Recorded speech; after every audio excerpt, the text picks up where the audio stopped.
Praise the Lord, good morning. There was an old man who came upon a mountain during his wandering, and there he saw a beautiful meadow and a valley beneath, and then the stream flowing in the valley. And the valley looked so beautiful. The sun was shining so brightly that it was shining in the water, and he could see everything beautiful about God's creation, and he was admiring it. And as he walked down to the stream, he looked into the water and looked very unfit for drinking because it was very murky and very muddy. And in a little distance, he saw a young man filtering the water. So he once filtered with one vessel, then he continued doing it in three and fourth vessel. So this surprised the old man. He went to the young man and asked, "Son, what are you doing?" So he said, "Father, I'm a shepherd, and my sheep will not be drinking such muddy water, so I'm obliged to filter it so that they have a good drink. And I'm trying to do this for a very long time, and this been a practice of doing."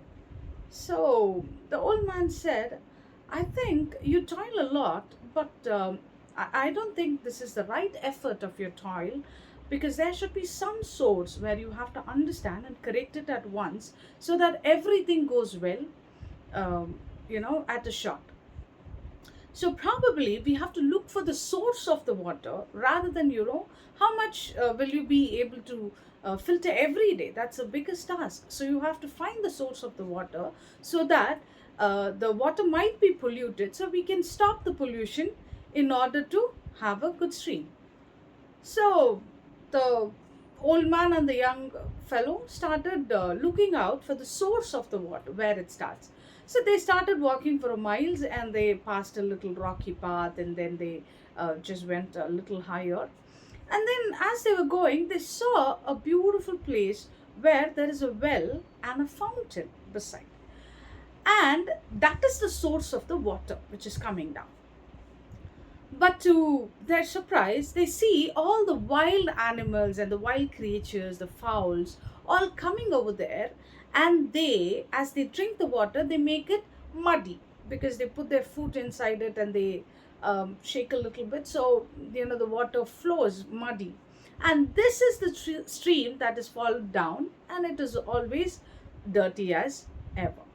So now the old man said, "Son, ensure that you will protect this well and the fountain is clean so that the water that flows down will be clear, and ensure the wild animals do not have any way to dirty it once again.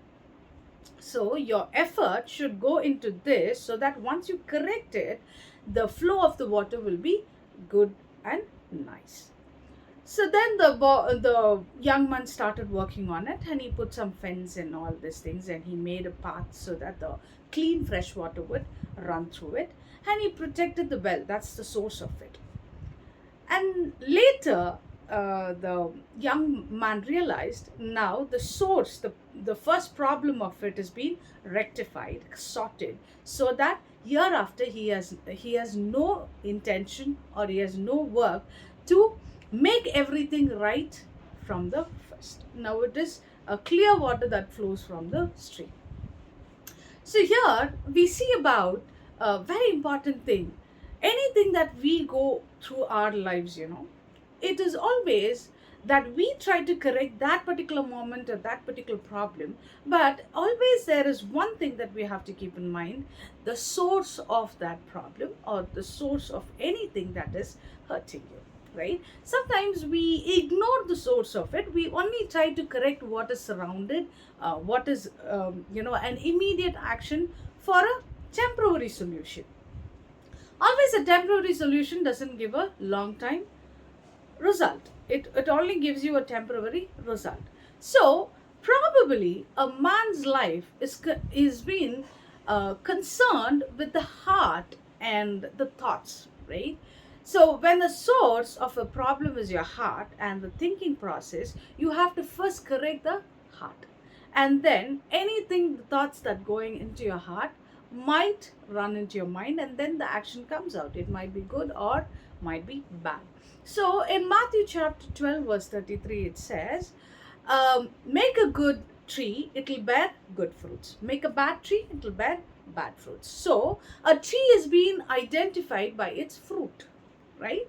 So it is important to make our inner core of understanding of our heart to be clear and clarified, and the source that connects to all these things outward, that should be sorted in order to make everything flow in a beautiful manner. So most of our thinking sometimes, might be intended for good, and sometimes it is intended for bad as well.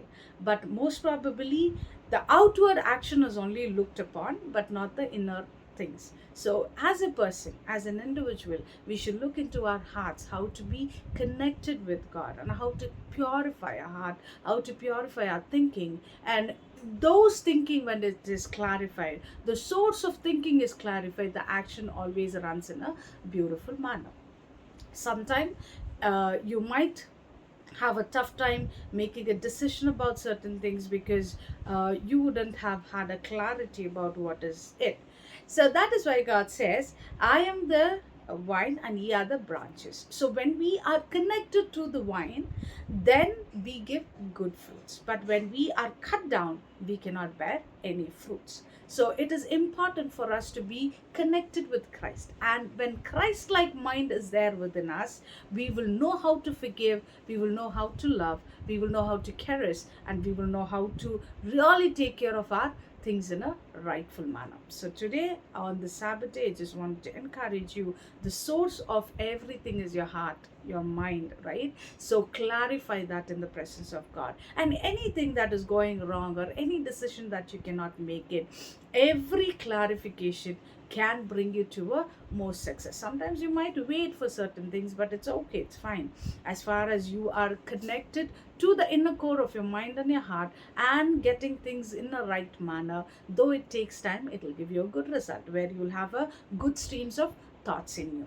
So correct whatever ways you're going through, and the source of your heart should be always connected to the Lord and clear, so that anything that you attempt to do on this earth will also be a blessing to many. So may God bless you on this Sabbath day. Wishing you a happy Sabbath day. God bless you. Thank you.